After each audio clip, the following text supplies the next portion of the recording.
اس لیے میرے عزیز یہ باتیں کرنی بڑی آسان ہوتی ہیں، الزام بھی بڑے آسان ہوتے ہیں۔ میں نے تو دیکھا ہی نہیں وہ علاقہ ہے عند اللہ، میں تو کبھی زندگی میں نہیں گیا، لیکن جو علماء وہاں جاتے ہیں، جو بڑے بڑے ذمہ دار لوگ وہاں جاتے ہیں اور آگے سناتے ہیں، تو ہمیں ماننا پڑتا ہے کہ آج بھی قرآن پاک کی عظمت میں اور قرآن پاک کے احکام میں وہی اثر موجود ہے، لیکن شرط یہ ہے کہ ہم قرآن کو ماننے والے بن جائیں۔ باقی ہم یہ چاہتے ہیں نا جی کہ اللہ بھی راضی رہے اور سودی کام بھی چلتا رہے اور اللہ بھی راضی رہے، اور نماز بھی ہم پڑھ لیں گے، کعبہ شریف کا ایک آدھا طواف بھی کر لیں گے، اور شام کو گھر میں بیٹھ کے تاش شاش بھی تھوڑی بہت کھیل لیں گے، اور کوئی زیادہ شریف آدمی ہو تو لوڈو کھیل لے گا، بہت زیادہ معزز آدمی ہو تو ٹی وی دیکھ لے گا، تو تاکہ دونوں راضی رہیں نا۔ یہ تو نہیں نا کہ شیطان کے ساتھ بالکل تعلق کٹ جائے، وہ آئندہ آنا جانا ہی چھوڑ دے، یاری تو لگی رہے نا دونوں سے، صبح کو پی اور شام کو توبہ کر لی، رند کے رند رہے اور ہاتھ سے مسلمانی بھی نہ گئی، چونکہ توبہ تو ہو رہی ہے نا روز۔ انا للہ و انا الیہ راجعون۔ یہ وہ نفاق ہے جو ہمیں پورے عالم میں ہمیں ذلیل کر چکا ہے۔ قصوہ میں دیکھ لیں، حلقوینہ میں دیکھ لیں، جیشان میں دیکھ لیں، کشمیر میں دیکھ لیں، عرب میں دیکھ لیں، اراکان میں دیکھ لیں، مشرقی تیمور میں دیکھ لیں، کافروں کا کتا بھی مر جائے تو پوچھا جاتا ہے، مسلمانوں کے بندے بھی مر جائیں تو کوئی پوچھنے والا۔ کیوں؟ آخر اتنی بے وقت ہم کیوں ہو گئے؟ تو سیدنا موسیٰ علیہ السلام کی بہت بڑی عظمت شان، تو چونکہ بالکل آپ کا واقعہ حضور سے ملتا ہے کہ جیسے انہیں فرعون کا مقابلہ، حضور کو بھی فرعون کا مقابلہ، جیسے انہیں دشمنوں نے بھی ستایا اور قوم نے بھی ستایا۔ موسیٰ علیہ السلام کو دونوں طرف سے تکلیفیں پہنچی، قوم فرعون سے بھی اور اپنی قوم بنو اسرائیل سے بھی۔ سرکار دو عالم صلی اللہ علیہ وسلم کو بھی دونوں طرف سے تکلیفیں پہنچی کہ باہر کے احزاب نے بھی ستایا اور اپنی قوم قریش نے بھی ستایا۔ سیدنا موسیٰ علیہ السلام کو جیسے بار بار ہجرت کرنی پڑی، اسی طرح سرکار دو عالم صلی اللہ علیہ وسلم کے صحابہ کو بھی کبھی مکے سے حبشہ، حبشے سے پھر مکہ مکرمہ، مکہ مکرمہ سے پھر حبشہ، حبشہ سے پھر مدینہ منورہ، بے عین ہی وہی واقعات سرکار دو عالم صلی اللہ علیہ وسلم کو بھی پیش آئے۔ اور اسی طرح یاد رکھیں کہ جس طرح یعنی موسیٰ علیہ السلام کے ایسے معجزات جو بالکل ایسے واضح تھے جیسے سورج چمک رہا ہوگا، لیکن قوم نے نہ مانا۔ سرکار دو عالم سیدنا محمد الرسول اللہ صلی اللہ علیہ وسلم کے بھی ایسے کھلے معجزات کہ جس کو ایک معمولی سی عقل والا بھی سمجھ لے، لیکن قوم نے نہ مانا، تو موسیٰ علیہ السلام کے قصے کو سرکار دو جہاں کے قصہ مبارک سے بڑی مشابہت۔ اور اسی طرح یہ بھی دیکھ لیں کہ سیدنا محمد الرسول اللہ صلی اللہ علیہ وسلم جو ہیں آپ بھی ولد اسماعیل یعنی سیدنا ابراہیم کی اولاد، حضور صلی اللہ علیہ وسلم بھی تو ولد ابراہیم ہیں، اور موسیٰ علیہ السلام بھی یعقوب علیہ السلام کے پوتے ہیں، اور یعقوب علیہ السلام جو ہے حضرت اسحاق اور حضرت اسحاق حضرت ابراہیم کی اولاد، یعنی اوپر جا کر سلسلہ بھی ایک ہے کہ سرکار دو جہاں بھی دراصل سیدنا ابراہیم کی اولاد ہیں، یعنی آپ کے جد امجد حضرت ابراہیم۔ اسی طرح موسیٰ علیہ السلام کے جد امجد بھی حضرت ابراہیم، کیونکہ موسیٰ علیہ السلام جو ہے حضرت یعقوب کے پوتے اور حضرت یعقوب علیہ السلام کی اولاد میں سے ہیں، تو اس وجہ سے بھی اللہ تبارک و تعالی نے موسیٰ علیہ السلام کے قصہ مبارک کو بڑی تفصیل کے ساتھ قرآن میں متعدد سور مبارک میں ذکر کرنا ہے۔ ایک اور دوسری بات یہ یاد رکھیں کہ علماء کرام نے لکھا کہ اس واقعے کو موسیٰ علیہ السلام کے قصہ مبارک کو اللہ نے اتنی تفصیل کے ساتھ کیوں بیان کیا؟ انہوں نے کہا کہ اس کی وجہ یہ ہے کہ میرے آقا رحمت للعالمین، رحمت دو جہاں سیدنا محمد الرسول اللہ صلی اللہ علیہ وسلم کی جب بعثت ہوئی، آپ کو نبوت ملی، آپ کا اعلان ہوا، تو آپ کے مقابلے پر جو قومیں تھیں سب سے پہلے مکے میں آپ کا ٹکرا جو ہے مشرکوں سے ہوا، مکے کے کافروں سے، قریش۔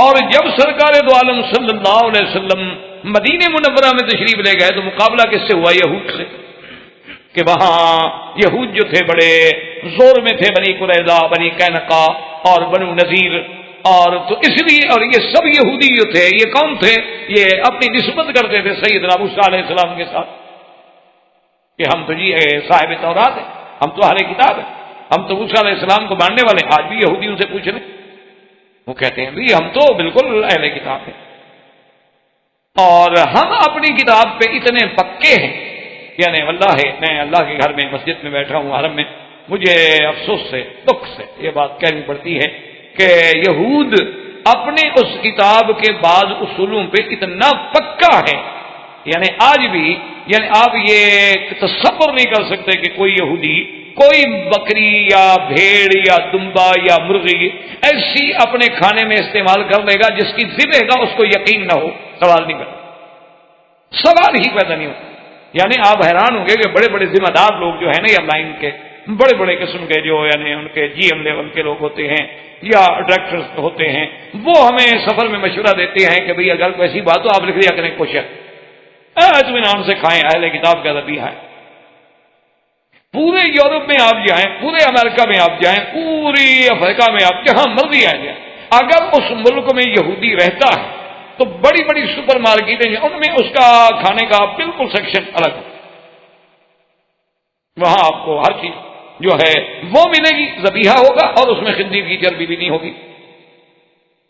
ان کے بسکٹ الگ ہوں گے، ڈبل روٹی الگ ہوگی، ان کے جناب جتنے استعمال کرنے کی چیزیں ہیں، مثلا یہ ہیئر کریم ہے، کریم ہے چہرے کی، یہ وہ، یعنی جن میں شبہ ہو سکتا ہے کہ اس میں ہو سکتا ہے کہ خنزیر کی چربی ہو، وہ سوال پیدا نہیں ہوتا کہ وہ استعمال کریں۔ اور ہمارے تو ماشاءاللہ پڑھے لکھے لوگ جو ہیں اپنے گھروں میں قیمتی سے قیمتی میک اپ کا سامان لے آتے ہیں نا، بڑی مشہور کمپنیوں کا، روشاس کا، الزبتھ آرڈن کا، جس میں 100% خنزیر کی چربی ہوتی ہے، 100%، 90% بھی نہیں۔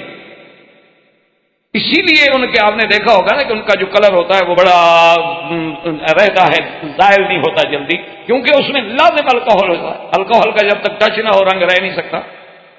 اسی لیے آپ جتنے بیوریج بناتے ہیں نا مسلمان، تو آپ ابھی دیکھیں گے تو سارے بچوں کا منہ بھی لال پیلا ہو جائے گا شربت کے رنگ میں، لیکن پیپسی کا ان کا رنگ نہیں چڑھتا آپ کے کپڑوں، وجہ کیا ہے؟ اس میں پیپسین ہوتا ہے، اس میں الکوہل ہوتا ہے۔ لیکن ہم نے تو کبھی خیال نہیں کیا نا، اس لیے کہ دیکھیں جی اپنا گوشت اگر لیں تو 25 ریال کلو، اور باہر کا گوشت ملتا ہے 8 ریال کلو، چاہے مردہ جانور کا ہو چاہے کسی بلا کا ہو، ہمیں کیا ملتا؟ تو 8 ریال کا ہے۔ ہمیں تو جو سستا ملے، ہم نے کہا مجھے، ہم نے ہوٹل کھولا ہے جناب، ہم نے 10 ریال کی پلیٹ دینی ہے، 25 ریال کلو والا گوشت لے کر 10 ریال کی پلیٹ دیں، ہم تو ختم ہو گئے، اس لیے ہم 8 ریال والا کیوں نہ لیں؟ اچھا مسلمان بھی سمجھتے ہیں یار بوٹیاں اس میں بہت ہیں، اچھا حرام ہے حلال ہے، بسم اللہ تو پڑھ رہے ہیں نا یار، خدا کے گھر میں حلال ہی آیا ہوگا جی، اور جی مکے مدینے میں حرام بھلا کہاں سے آ سکتا ہے؟ بھئی ابو جہل تمہارے ملک میں رہتا تھا، جی مکے مدینے، اور اللہ کے بندے ہر جگہ شیطان کے چھوٹے چھوٹے ذریت کام کرتی ہے، یہاں خود بڑا ابلیس کام کرتا ہے، یہ مرکز ہے، یہ اسلام کا دارالخلافہ ہے، یہاں ہمیں گمراہ کرنے کے لیے وہ خود خبیث خود کام کرتا ہے۔ باہر تو اس کو پتا ہے کہ ایک چھوٹا سا بھیج دیں گے، ایک بچہ سا بھی جنوں کا شیطانوں کا تو کافی ہے ان کو تو آگے لگانے میں، ان کا کیا ہے؟ یہ تو ایسی قوم ہے سبحان اللہ، ان سے 11ویں منواؤ تو تیار ہیں، ان کو حضرت حسین کی شہادت سناؤ رونے کے لیے تیار ہیں، یزید کی بہادری اور صفائی میں تقریر کر دو تو یہ نعرے مارنے کے لیے تیار ہیں، باقی یزید بے گناہ تھا۔ اس قوم کا کیا ہے؟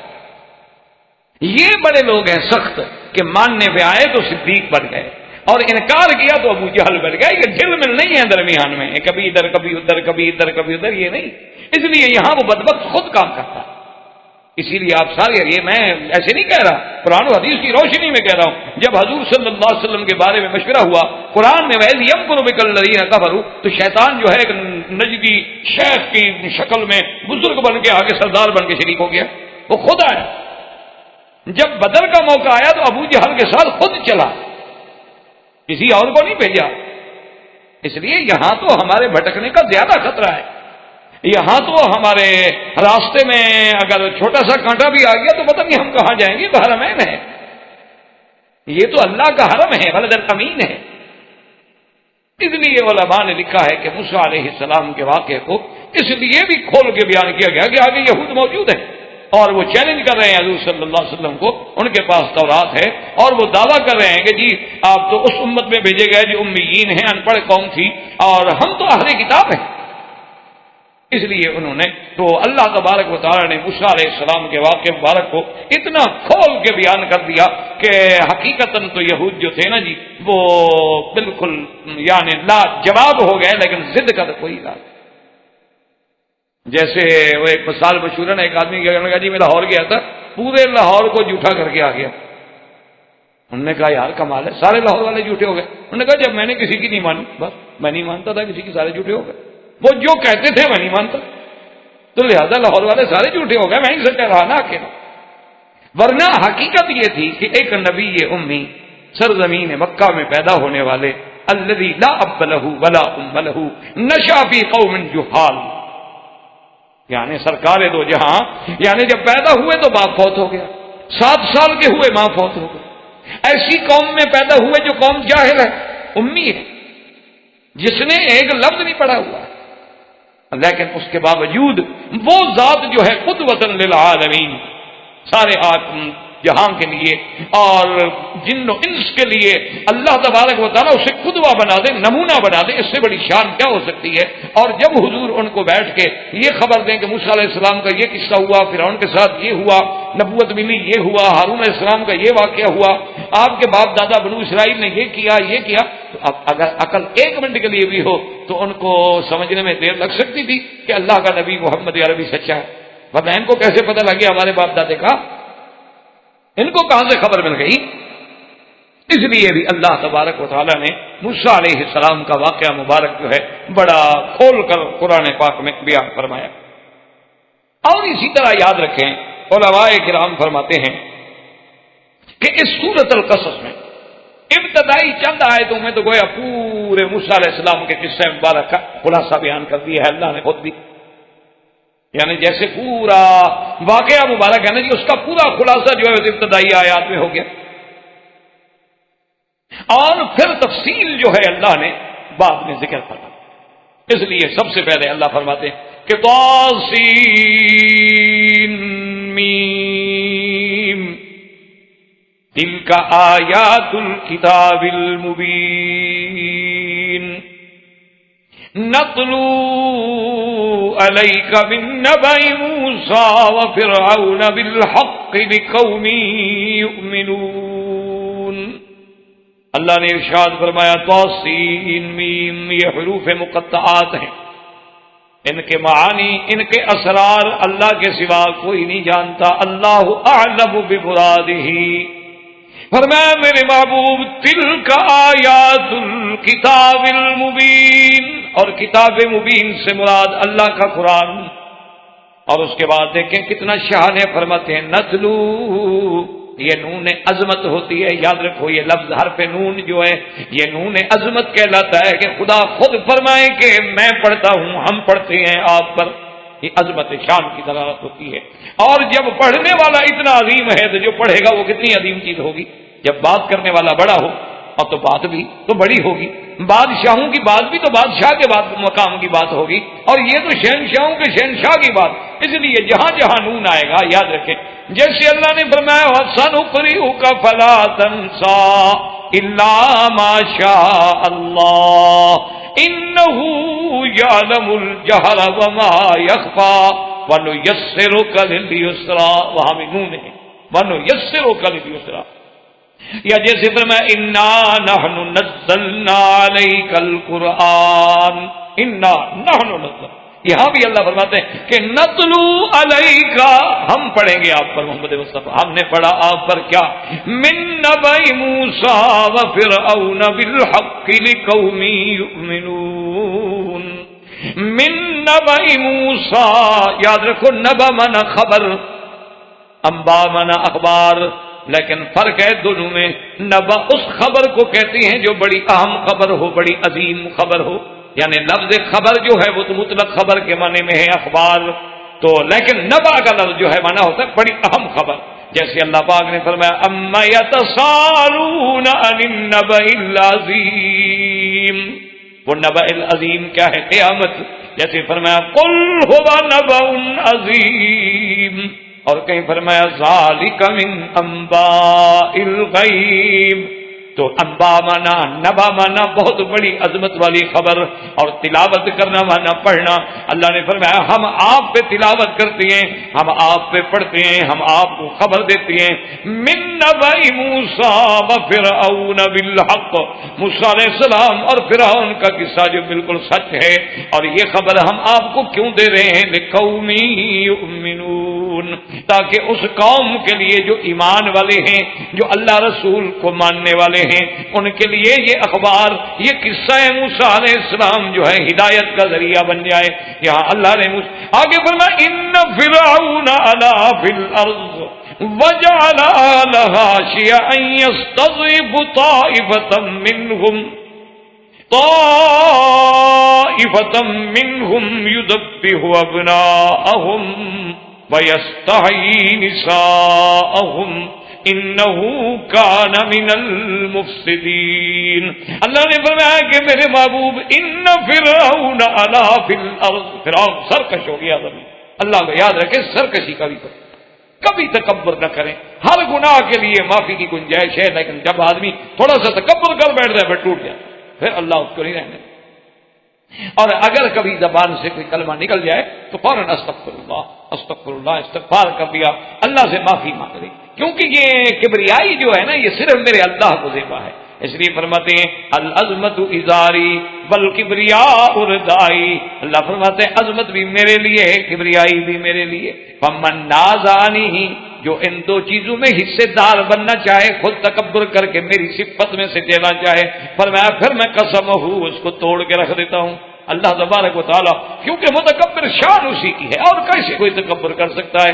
اس لیے حضرت علی رضی اللہ تعالیٰ عنہ فرماتے ہیں کہ مجھے انسان سے تعجب آتی ہے کہ کیف یتجبر و کیف یتکبر، کیسے وہ تکبر کرتا ہے، کیسے وہ تجبر کرتا ہے، جبار بنتا ہے۔ وہ بھول جاتا ہے کہ ماں کے پیٹ میں میری غذا کیا تھی، میں ایک گندے پانی سے پیدا ہوا اور دوسرا گندا خون کھا کھا کے میں زندہ رہا، اور اس کے بعد روزانہ اپنی گندگی پہ بیٹھتا ہے اور اپنے پیٹ میں بھی گندگی لے کے پھرتا ہے۔ فرمایا پتہ نہیں کس بات سے تعجب تکبر کرتا ہے، جی میں بڑا تھی، کیا بڑا تھی؟ کس بات کی بڑائی؟ بڑائی تو ہے تقوی میں، بڑائی تو ہے تواضع میں، بڑائی تو ہے اللہ کے صحیح معنی میں بندہ بننے میں۔ وہ پھر تمہیں خود بخود بڑا بنا دیتے ہیں، پھر تمہیں خود بخود عزت عطا فرما دیتے ہیں۔ ورنہ فرمایا کہ کیسے؟ حضرت علی نے فرمایا کہ مجھے تعجب آتی ہے، فرمایا سب سے بہتر غذا انسان کے لیے کیا ہے؟ اصل شہد، اور وہ کیا ہے؟ ایک کیڑے کی گندگی ہے۔ اور فرمایا سب سے بہترین کپڑا بندے کے لیے کیا ہے؟ ریشم، اور ریشم کیا ہے؟ وہ بھی ایک کیڑے کا فضلہ ہے، گندگی ہے۔ اور فرمایا پیٹ میں بھی گندگی ہے، اور 24 گھنٹے میں ایک دفعہ یا 2 دفعہ اپنی گندگی پہ بیٹھ کے اپنے ہاتھوں سے گندگی صاف کرتا ہے، اور پھر بھی کہتا ہے کہ میں، اور میں کس بات کی میں؟ اس لیے اللہ نے فرمایا کہ فرعون جو تھا علا فی الارض، زمین میں سرکش ہو، وَجَعَلَ أَهْلَهَا شِيَعًا، اور اس علاقے کے ملک کے رہنے والے جو تھے ان کو اس نے ٹکڑوں میں بانٹا ہوا تھا، تقسیم کیا ہوا تھا۔ يَسْتَضْعِفُ طَائِفَةٌ مِّنْهُمْ، ایک جماعت کو اس نے اتنی کمزور کر دیا، اتنی ان کو کچل ڈالا تھا کہ يُذَبِّحُ أَبْنَاءَهُمْ وَيَسْتَحْيِي نِسَاءَهُمْ إِنَّهُ كَانَ مِنَ الْمُفْسِدِينَ۔ اللہ پاک نے فرمایا کہ وہ کیا کرتا تھا؟ ان کے بچوں کو، ذکور کو، لڑکوں کو ذبح کر دیتا تھا، ان کی عورتوں کو چھوڑ دیتا تھا، لڑکیوں کو چھوڑ دیتا تھا۔ وہ تھا بڑے فساد کرنے والوں میں۔ تو اللہ نے پہلے تو فرعون کے بارے میں ایک مختصر سے آیات مبارک میں گویا پورا خلاصہ، اور اسی طرح دیکھیں کہ بھی فرعون نے یہ کام جو ہے قتل والا کیوں شروع کیا، اس کے بارے میں مفسرین کرام نے اور مورخین عظام نے 2 باتیں کی۔ ایک بات تو یہ ہے کہ آپ نے پہلے سیدنا ابراہیم علیہ السلام کے قصے مبارک میں پڑھا تھا کہ وقت کے بادشاہ نے آپ کی بیوی جو تھی، بی بی سارہ، ان کو طلب کر لیا، کیونکہ وہ بڑا بد فطرت بادشاہ، اور وہ بادشاہ جو تھا اس نے سیدنا ابراہیم علیہ السلام کی زوجہ محترمہ سیدہ سارہ، بی بی سارہ پہ نعوذ باللہ پوری نظر ڈالی، ہاتھ ڈالنے کی کوشش کی، بی بی صاحبہ نے دعا مانگی، اس کو شلل ہو گیا جسے فالج آپ کہتے ہیں، تو وہ بالکل بند ہو کے کھڑا ہو گیا، حرکت ہی نہیں کر سکتا۔ وہ سمجھ گیا، اس نے بی بی سارہ سے استدعا کی کہ آپ مجھے معاف کر دیں، میں آئندہ ایسی حرکت نہیں کروں گا۔ آپ نے دعا کی، معاف کر دیا، ٹھیک ہو گیا۔ اس نے پھر بری نیت کی، پھر وہی حملہ ہو گیا۔ آخر خلاصہ یہ ہے کہ بہرحال وہ اپنی اس بری نیت سے ناکام ہو گیا، نامراد ہو گیا۔ بی بی سارہ جو تھی باعزت طریقے سے حفاظت کے ساتھ واپس تشریف لے۔ جب سارا واقعہ آپ الحمدللہ پڑھ چکے ہیں تفصیل کے ساتھ، سیدنا ابراہیم علیہ السلام کو سارے واقعے کا پتہ چلا، تو اصل میں وہ کہتے ہیں کہ یہ بھی وہی فرعون تھا، فرعون مصر تھا۔ لیکن یاد رکھیں کہ فرعون تو لقب ہے، ورنہ فرائنہ تو کئی آئے، جیسے ریان آیا، ولید آیا، رامسس آیا، رامسس سوم آیا، رامسس ثالث آیا، پھر اس کے بعد من فتح آیا، یہ سب فرائنہ کہلاتے۔ تو اس لیے لفظ یہی ہوتا ہے کہ فرعون فرعون فرعون، چونکہ یہ ان کا لقب تھا۔ جیسے حبشہ کے لوگ جو تھے، جو بادشاہ بنتا نجاشی کہلاتا، اسی طرح جیسے فارس کا علاقہ تھا وہ کسرا کہلاتے، اور روم والے جو تھے وہ اپنے آپ کو کیسر کہلاتے تھے، کسرا، کیسر، یہ سارے پرانے بادشاہوں کے لقب۔ تو سیدنا ابراہیم علیہ السلام نے پیشین گوئی کی، اور آپ نے فرمایا کہ میری نسل میں، میری اولاد میں ایک اللہ ایسا بچہ پیدا فرمائیں گے کہ جو فرعون کی تباہی اور بربادی اور اس کے اقتدار کے خاتمے کا ذریعہ بنے۔ سیدنا ابراہیم علیہ السلام نے یہ بات بطور پیشین گوئی فرمائی۔ اب یہ پیشین گوئی کافی عرصہ گزر گئی، لیکن کتابوں میں آ گئی، چلتے چلتے چلتے وہ فرعون کے پاس پہنچی، تو اس نے اپنے جو اس وقت کے اس کے احبار و رہبان تھے، کاہن تھے، صاحب تھے، منجمین تھے، اصحاب فلکیات تھے، ان کو بلایا کہ بھئی اب کیا کریں۔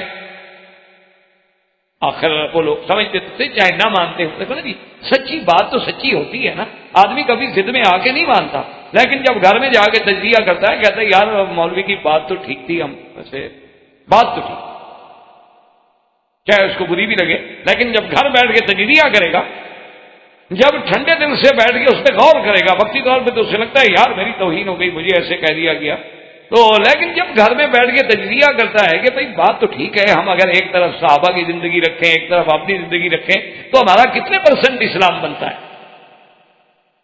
کبھی اس پرچے کو بھی تو حل کر دیں گے، ہم کوشش کریں۔ اچھا، اسی طرح جب پیشین گوئی آئی نبی سے تو گھبرا گئے، انہوں نے کہا کہ ابراہیم الخلیل کی یہ پیشین گوئی ہے تو اس کو دیکھنا چاہیے۔ تو اس کے جو اس زمانے میں یعنی معاون تھے، اس کے رہبان، سہرا، علماء جو تھے، انہوں نے کہا جی ایک حل ہم بتاتے ہیں، آپ ایسا کریں کہ ان کی نسل کا تعلق تو بنو اسرائیل سے ہے، وہ ان کی نسل ہے، حضرت یعقوب ان کی اولاد ہے، ہم کبتی تو ان کی نسل میں نہیں ہے، تو ان کی نسل میں آپ ایک فیصلہ کر دیں کہ جو بچہ پیدا ہو اس کو قتل کر دیا جائے، نہ کوئی بچہ پیدا ہونے دیں گے اور نہ کوئی آ کر ہمارا ملک چھینے گا۔ تو بعض علماء نے لکھا کہ اس نے اس لیے یہ حکم جاری کیا، اور بعض علماء نے ایک دوسرا واقعہ لکھا ہے اور اس کو بعض صحابہ رضوان اللہ علیہ اجمعین نے بھی اپنے روایات و آثار میں نقل فرمایا۔ وہ یہ ہے، وہ کہتے ہیں کہ فرعون نے خواب دیکھا کہ خرجت نار من بیت المقدس، کہ ایک آگ ہے جو بیت المقدس سے نکلی ہے، اور اس نے آ کر مصر میں جتنے قبطیوں کے گھر ہیں، محل ہیں، وہ سب کے سب جلا دیے، لیکن بنو اسرائیل کے جتنے گھر ہیں وہ محفوظ ہیں، ان کو آگ نہیں جلا رہی۔ تو جب اس نے یہ خواب دیکھا وہ گھبرایا، اور اس کے بعد اس نے اپنے اس دور کے جو ان کے راہب تھے، علماء تھے، جو مولوی تھے، جو پادری تھے، پنڈت تھے، ان کو بلایا، کہا کہ میں نے یہ خواب دیکھا، اس کا کیا کریں؟ انہوں نے کہا کہ جناب اس کا تو اب حل یہی ہو سکتا ہے، یہ علامت ہے اس بات کی کہ بیت المقدس کی جانب سے یعنی اس طرف سے کوئی ایسا آدمی آئے گا جو قبطیوں کی ہلاکت کا ذریعہ بنے گا، ان کو جلا ڈالے گا اور بنو اسرائیل بچ جائیں گے۔ اس نے کہا اس کا حل کیا ہے؟ اس نے کہا اس کا حل یہ ہے کہ جتنے بنو اسرائیل کے بچے پیدا ہوں ان کو قتل کر دیا۔ تو انہوں نے یہ آرڈر جو ہے جاری کر دیا۔ یہ دو دلائل کا ذکر کیا گیا ہے اپنا یعنی فرعون کا، جس کو قرآن خود کہتا ہے کہ یذبح ابناءہم، بنو اسرائیل کے بچوں کو ذبح کرتے تھے اور ان کی اور لڑکیوں کو چھوڑ دیتے، زندہ رہنے تھے۔ اور بعض علماء نے فرمایا کہ اس کی وجہ یہ تھی کہ اس نے چونکہ بنو اسرائیل کو بہت زیادہ عذاب میں مبتلا رکھا، اور جتنے حقیر کام ہوتے تھے، جی روڈ بنانا ہے، سڑک بنانا ہے، صفائی کرنی ہے، حمامات ہیں، گھر کے گندے کام ہیں، وہ سب بنو اسرائیل کریں، اور جتنے معزز کام ہیں وہ سارے قبطی کریں۔ اس وجہ سے اب اس کی جنگیں ہو رہی تھیں اپنے دشمن ملکوں سے. اس بنا سے بھی بعض علماء نے لکھا کہ ایک سبب یہ بھی اس کے دماغ میں تھا کہ کبھی بنو اسرائیل اتنی طاقت میں نہ آ جائیں کہ میرے دشمنوں سے مل گئی، یہ میرے لیے اندرونی طور پر مشکلات پیدا کر دیں. چلو ایک تو ان پہ دہشت مسلط رہے گی، اور دوسرا ان کا اتنا عدد بڑھنے ہی نہیں دیں گے. جب ان کے جوان مارے جائیں گے تو عورتیں کیا کریں؟ تو بعض علماء نے لکھا کہ اس کے دماغ میں ایک بات یہ بھی، اور اسی طرح بعض علماء نے لکھا ہے کہ اس کے دماغ میں دراصل یہ بات بھی تھی کہ جس قوم کے جوان ہی مارے جائیں، عورتیں ہی رہ جائیں، تو پھر اس قوم کا کیا حال ہوتا ہے؟ شوکت ہی ختم ہو جاتی، عزت ہی ختم ہو جاتی، عظمت ہی ختم ہو جاتی. کہ جن کے جوان مار دیے جائیں، صرف عورتیں بچ جائیں، تو اب وہ بیچاری کیا ہے؟ بے وارث ہیں، ان کے سروں پہ تو کسی کا سایہ ہے نہیں، پھر ان کے ساتھ جو بھی جو چاہے زیادتی کرتا پھرے. اس لیے یہ سارے وسائل، یہ سارے ماحول، یہ سارے حالات پیدا ہو گئے. اس لیے فرعون نے آرڈر جاری کر دیا کہ بنو اسرائیل پر نگرانی رکھی جائے. اور روایات میں موجود ہے کہ دایا عورتیں جو تھیں، قوابل جو تھیں، قابلات جو تھیں، ان کو بھی حکم دیا گیا کہ ہر عورت پہ نظر رکھو. جو عورت حاملہ نظر آئے اس کے ولادت کے حمل کے دنوں کو نوٹ کرو، اور پھر نگرانی کرو کہ اس کے ہاں کیا پیدا ہوا ہے. اگر لڑکا پیدا ہو تو قتل کر دو، اور لڑکی پیدا ہو تو چھوڑو. اسی کے بعد کچھ روایات یہ آتی ہیں کہ جب متواتر قتل ہو گیا، اب جناب سال میں جتنے بنو اسرائیل کے بچے پیدا ہوں قتل ہو جائے، تو بعض لوگوں نے فرعون سے کہا کہ جی آپ یہ تو کر رہے ہیں، ٹھیک ہے، آپ ایک بچے سے بچنے کے لیے یہ سارا اہتمام کر رہے ہیں، لیکن بنو اسرائیل کی جو قوت ہے، جو عددی قوت ہے، جو مین پاور ہے، وہ بھی تو ختم ہو رہی ہے نا. پھر ہمارے کام کون کرے گا؟ بھئی ان کے بوڑھے تو بوڑھے ہو گئے، وہ تو کام کرنے کے قابل نہیں. اچھا، جو جوان ہیں بوڑھے ہوتے جا رہے ہیں، اب جو پیدا ہونے والے ہیں ان کو آپ مار دیتے ہیں، تو پھر ہمارے لیے کون ہوگا جو ہمارے کام کرے؟ تو فرعون نے پھر ایک اور آرڈر جاری کیا، ایک اور آرڈیننس نافذ کر دیا کہ جناب ایسا کریں کہ 1 سال جو ہے اس میں تو چھوٹ دی جائے، جو بچہ پیدا ہو کچھ نہ کہو، لڑکا ہو یا لڑکی، اور 1 سال جو ہے لڑکا قتل کر دیا جائے اور لڑکی جو ہے اس کو چھوڑ دی جائے. تو اب ایک نیا حکم جاری ہو گیا. اچھا، خدا کی شان دیکھیں کہ سیدنا ہارون علیہ السلام اس سال پیدا ہوئے جو چھٹی کا سال تھا، لہٰذا ان کو تو کسی نے کچھ نہیں کہا، تعرض ہوا ہی نہیں، ان کو تو ویسے چھوڑنا تھا انہوں نے. اور موسیٰ علیہ السلام، اللہ کی شان یہ ہے کہ اس سال میں پیدا ہوئے جس سال میں قتل کا آرڈر جاری تھا. تو یہ اللہ تبارک و تعالیٰ کی ہر چیز میں حکمت ہے. تو اب جناب یہ ہے کہ موسیٰ علیہ السلام، اللہ کے کروڑوں صلاۃ والسلام سیدنا موسیٰ علیہ السلام پہ، ان کا جب اللہ کو منظور تھا اور ان کی والدہ کے وطن مبارک میں سیدنا موسیٰ علیہ السلام تشریف لے آئے. بعض علماء نے کتب سابقہ سے، روایات اسرائیلیہ سے یہ لکھا ہے کہ موسیٰ علیہ السلام کا نام جو تھا آیا تخت، اور بعض نے کہا ہے آیا رخا. 2 نام نقل کیے گئے ہیں کتابوں میں، یعنی لیکن یہ اسرائیلی روایات ہے، قرآن تو نام لیتا نہیں اور نہ حدیث مبارک میں نام ہے. اس لیے بہرحال کتب متقدمہ سے یہ روایات ہمیں ملتی ہیں کہ موسیٰ علیہ السلام کی والدہ کا نام یا تو آیا تخت تھا اور یا آیا رکھا تھا. تو اب بی بی صاحبہ کا جب یعنی حمل ٹھہر گیا، اب جو دن قریب آتے گئے بی بی صاحب خوف میں مبتلا ہوتی، کیونکہ ان کو پتہ تھا کہ موسیٰ علیہ السلام کی پیدائش جب ہوگی تو یہ ظالم لوگ جو ہے قتل کر دیں. اس لیے بی بی صاحبہ بڑی گھبرا رہی تھی، اور اپنے اس حمل کو چھپانے کے لیے جو امکانی تدابیر تھیں وہ بی بی صاحبہ کر رہی، یعنی زیادہ باہر نہ جانا، کسی کے گھر میں نہ جانا، یعنی جو ممکنہ تدابیر ہو سکتی تھی وہ بی بی صاحبہ اختیار کر رہی تھی. لیکن بہرحال ہر وقت فائق تھی کہ کیا ہوتا. اسی کے ضمن میں اللہ تبارک و تعالی نے فرمایا کہ وَأَوْحَيْنَا إِلَىٰ أُمِّ مُوسَىٰ، کہ ہم نے پھر موسیٰ علیہ السلام کی اماں کی طرف وحی فرمائی، اور اللہ تبارک و تعالی نے موسیٰ علیہ السلام کی والدہ کو وہ ہدایات عظیمہ عطا فرمائی. تو بہرحال اس میں جیسے اکبر الہ آبادی نے ویسے ایک بڑی اچھی بات کی ہے، وہ کہتا ہے کہ فرعون نے تقریباً کتابوں میں ہے کہ 70,000 بنو اسرائیل کا بچہ قتل کرا دیا. وہ کہتا ہے کہ یوں قتل کے بچوں سے وہ بدنام نہ ہوتا، افسوس کہ فرعون کو کالج کی نسل. وہ کہتا ہے اگر ایک آدھا کالج بنا دیتا نا، کالج سے کہاں نبی پیدا ہوتے؟ آج تک کوئی کالج سے نبی پیدا ہوا ہے یونیورسٹی سے؟ تو اس کو تو یہی ڈر تھا نا کہ کوئی ایسا آدمی پیدا نہ ہو جائے جو دین پہ رہ کے ہمیں خراب کرے. تو اس کا کیا ضرورت تھی گولیاں مارنے کی؟ اس سے بہتر یہی تھا کہ بھئی سرکاری تعلیم دلا دیتا بچوں کو، تو تو پھر بالکل کام ٹھیک ٹھاک ہو جاتا کہ کیسے بو آئے ماں باپ سے، اولاد سے ماں باپ کے اعتبار کی، دودھ ہے ڈبے کا اور تعلیم ہے سرکار کی، تو اس کے بعد تو تصور ہی نہیں پیدا ہو سکتا۔ اور جو سب سے قیمتی دودھ ہیں، آپ ڈاکٹر لوگ ہیں ذرا پڑھ لیا کریں کہ اس میں کیا کیا ہوتا ہے، یہ ذرا آپ تحقیق کر لیں، جو سب سے مہنگا ہو نا اسی کو چیک کریں، جو سب سے سستا ہو سکتا ہے کہ ان بلاؤں سے خالی ہو، لیکن جو زیادہ سے زیادہ قیمتی ہوگا نا جی، جیسے وہ ہمارے ایک مولوی صاحب ہیں، ابھی زندہ ہیں ماشاءاللہ، وہ کہتے تھے مکی صاحب جب آگے کوئی لفظ شریف کا لگے نا تو ڈرا، میں نے کہا کہ انہیں آخر سے ایک قبر شریف، 11ویں شریف، عرس شریف، چیلم شریف، خیرات شریف، صدقہ شریف، انہوں نے کہا جہاں جہاں یہ آگے لفظ لگ جائے نا سوچو کہ کوئی بدعت آئی، سمجھو کہ کوئی چیز آ رہی ہے، ورنہ یہ اور تو کسی کو نہیں کہتے شریف، یہ سارا شرف ان کے لیے لگایا ہے جو سنت کے خلاف ہے۔ تو بہرحال اللہ تبارک و تعالیٰ کی شان ہے، اللہ فرماتے ہیں کہ ہم نے موسیٰ علیہ السلام کی والدہ کی طرف وحی کی، زندگی رہی انشاءاللہ تو بات باقی۔ وآخر دعوانا الحمدللہ رب العالمین۔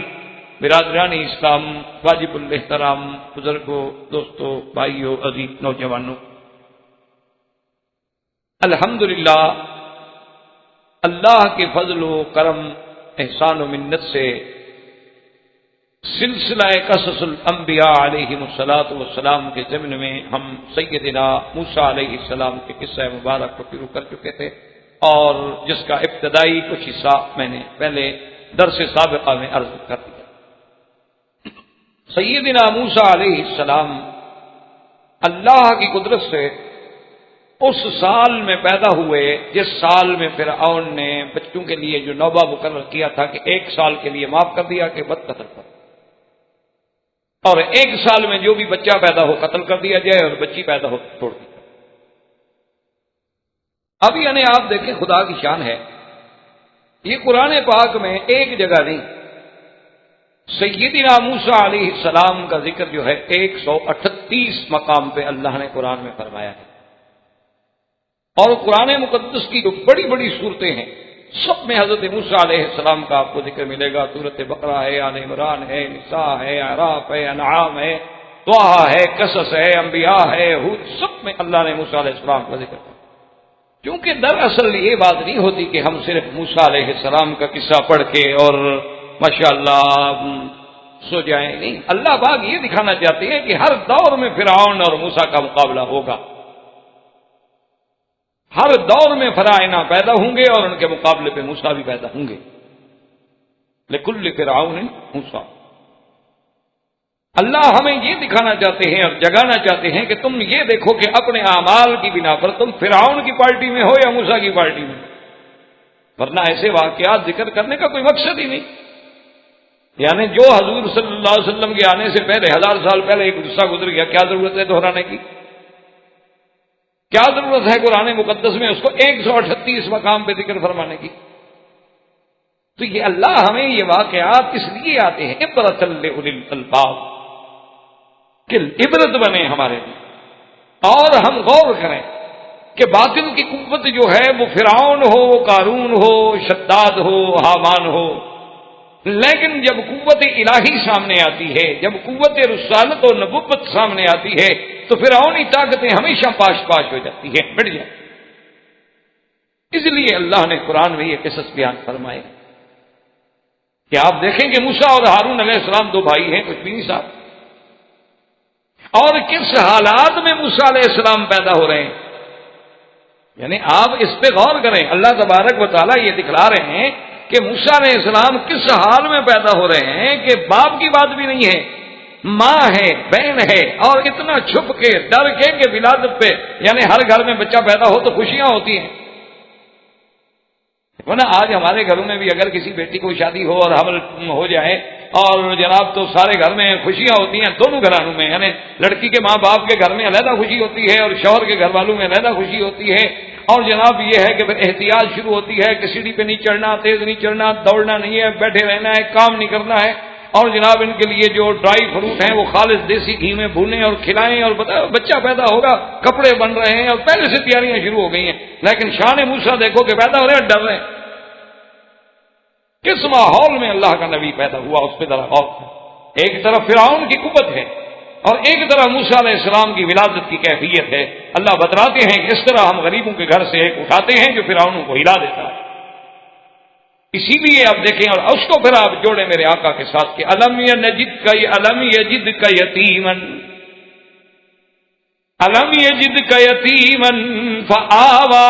محمد مصطفیٰ آپ کو ہم نے یتیم نہیں پایا، پھر ہم نے آپ کو ٹھکانہ دیا نا کہ باپ پہلے فوت ہو گیا، ماں 7 سال کی عمر میں فوت ہو گئی، ابھی پوری طرح جناب جوانی چڑھی تو سکا جو چاچا تھا مہربان ابی طالب فوت ہو گیا، اس سے پہلے عبد المطلب فوت ہو گیا، اکیلے محمد عربی سے. اور مقابلہ وقت کے فرائنا سے ہے، ابو جہل سے ہے، ابی لہب سے ہے، عتبہ عتیبہ سے ہے، شیبہ ربیعہ سے ہے، ولید بن المغیرہ سے. ان لوگوں سے مقابلہ ہے جن کا مکے سے لے کر طائف تک باغات ہیں، زمینیں ہیں، پیسہ ہے، دولت ہے. اور اللہ کے نبی کے پاس بات زیادہ کہا فاغنا. آپ کو تو ہم نے فقیر پایا، آپ کے تو گھر میں پیدائش کے وقت بتی جلانے کے لیے بھی پیسے نہیں تھے. اس لیے دیکھا کریں قرآن جب پڑھا کریں تو قرآن پاک میں غور کریں، اللہ کے قرآن میں غور و فکر کریں، اللہ تبارک و تعالیٰ کے قرآن کی دعوت کو سمجھیں کہ آخر اللہ ہمیں یہ واقعہ کیوں سنا رہے ہیں بار بار. اس لیے اب قرآن کہتا ہے کہ وَأَوْحَيْنَا إِلَىٰ أُمِّ مُوسَىٰ. یاد رکھیں کہ لفظ وحی جو ہے ایک تو وحی ہوتا ہے اصطلاحی اور ایک معنی ہوتا ہے اس کا شرعی. بات کو سمجھیں. اصطلاحی جیسے یوں سمجھیں کہ حج کا معنی اگر لغتاً دیکھا جائے تو معنی کیا ہوگا؟ قصد، ارادہ کرنا. لیکن جب اس کا آپ اصطلاحی اور شرعی ترجمہ کریں گے تو یہ ہے کہ خاص مناسک کا، خاص احکام کا، خاص زمانے میں، خاص مکان میں، خاص وقت میں پورا کرنے کا نام حج ہے. تو اسی طرح یاد رکھیں کہ وحی جو ہے ایک تو وہ وحی شریعت ہے، وحی نبوت ہے جو اللہ تبارک و تعالیٰ صرف اپنے انبیاء پہ، اپنے رسولوں پہ بھیجتے ہیں، اس کو کہتے ہیں وحی تشریع، وحی شریعت. اور ایک وحی معنی ہوتا ہے لغت کے اعتبار سے، یعنی اللہ نے خفیہ طریقے سے یہ بات کسی کے دل میں ڈال دینا، تو وہ اللہ تبارک و تعالیٰ غیر نبی کو بھی ڈال دیتے. اللہ تبارک و تعالیٰ چاہیں وَأَوْحَىٰ رَبُّكَ إِلَى النَّحْلِ. اللہ شہد کی مکھیوں کو بھی کہتے ہیں کہ ہم نے وحی کی. کیا مانا؟ یعنی ہم نے ان کو سمجھا دیا، ان کے دلوں میں ہم نے بات ڈال دی کہ ان اتخذی من الجبال بیوتا ومن الشجر ومما یعرشون، کہ پہاڑوں میں اپنے گھر بناؤ. تو اس کو گھر بنانا کس نے سکھلایا؟ اللہ نے. وہاں بھی لفظ وحی ہے، تو اس لیے یہ وہ وحی نہیں ہوتی. اسی لیے میں عرض کر رہا ہوں کہ بعض جو باطل فرقے ہیں وہ اسی لیے دھوکہ دیتے ہیں کہ جیسے مرزا غلام احمد قادیانی کہتا ہے کہ مجھ پہ بھی وحی آتی ہے. مرزا غلام احمد قادیانی نے کہا کئی دفعہ بھی کتابوں کے مجھ پہ وحی آتی ہے، تو ایک دفعہ ان کے مریدین نے پوچھ لیا کہ جی وحی آتی ہے تو فرشتے کا نام؟ انہوں نے کہا فرشتے کا نام ہے ٹیچی. بھئی غلط تو نہیں کہا نا؟ نبی جب انگریزی ہوگا تو فرشتے تو انگریزی آئے گا نا. انگریزی نبی پہ کوئی دیسی فرشتہ تو نہیں آ سکتا تھا نا، وہ تو انگریزوں نے نبی بنایا تھا، تو فرشتے تو انہوں نے بھیجنا تھا. اس لیے وہ ٹھیک کہتا ہے کہ ٹیچی آتا ہوگا. ان شیاطین الیوہون، شیطان بھی تو ایک دوسرے پہ وحی کرتے ہیں نا، ایک دوسرے کے دلوں میں بات ڈالتے ہیں. تو اب جناب جب اس کو پکڑا گیا کہ کیسے بدبخت تم کہتے ہو کہ مجھ پہ وحی آتی ہے. یہ جتنے باطل فرقے ہوتے ہیں نا آپ غور نہیں کرتے. یہ آپ کے جو آغا خواہ ہیں نا، وہ جو بڑے تھے، وہ یورپ کے کسی ملک میں ان کا ایک اجتماع ہوا جس میں اس کے ماننے والے کثیر تعداد میں شریک تھے. تو اس فنکشن میں اس نے آخر میں پتہ نہیں کیا خیال آ گیا، تو اس نے کہا اپنے مریدین سے کہ میں بہت بوڑھا ہو گیا ہوں، کمزور ہو گیا ہوں، آپ میرے لیے دعا کریں کہ خدا مجھے صحت دے، قوت دے، میں اپنی کمیونٹی کی خدمت کر سکوں. کیوں خدا کو تو پھر ماننا پڑتا ہے نا. ابھی امریکہ میں الیکشن ہو رہا ہے نا، آپ اخباریں پڑھیں سارے روز خدا کو یاد کر، دونوں کینڈیڈیٹ دعا کریں خدا میری مدد کرے. وہ کہتے ہیں خدا میں، اب خدا یاد آ گیا. ویسے خدا کو چھٹی دی ہوئی ہے، لیکن اب چونکہ الیکشن لڑنا ہے تو اب تو مدد کی ضرورت ہے اللہ کی. تو اب رات دن ان کو بھی خدا یاد آیا ہوا ہے. تو بہرحال آغا خان کو بھی پتہ نہیں کیسے خدا یاد آ گیا. تو اس نے کہا کہ جی آپ دعا کریں کہ خدا میری مدد کرے اور میں کمزور ہو گیا ہوں. تو ان کے ایک مرید ہیں، وہ بڑے کروڑوں پتی ارب پتی، وہ کھڑے ہوئے، انہوں نے کہا حضرت آپ ہی تو ہمارے خدا ہیں، آپ کے لیے ہم کیسے دعا کریں؟ آپ تو ہمیں صحت و عافیت و طاقت بخشتے ہیں، آپ اس طرح کہہ کے ہمارا امتحان لینا چاہتے ہیں؟ حالانکہ خدا تو آپ ہیں. تو آغا خان صاحب خاموش ہو گئے کہ چلو مریدین اتنے اعتقاد میں ہیں، پھر ان کو کیوں خام خواہ حقیقت کھولی جائے. یعنی اس طرح ہر باطل فرقہ یعنی اپنے آپ کو خدا کہلوانے میں بھی خاموش ہے. اور نمازیں معاف کرتی کہ جی کیا ضرورت ہے نمازیں پڑھنے کی، ایک دفعہ ہو شاپ کٹھی کر کے پڑھ لو، بس ختم ہو گئی بات. مصروفیات ہے، بزنس کے دن ہیں.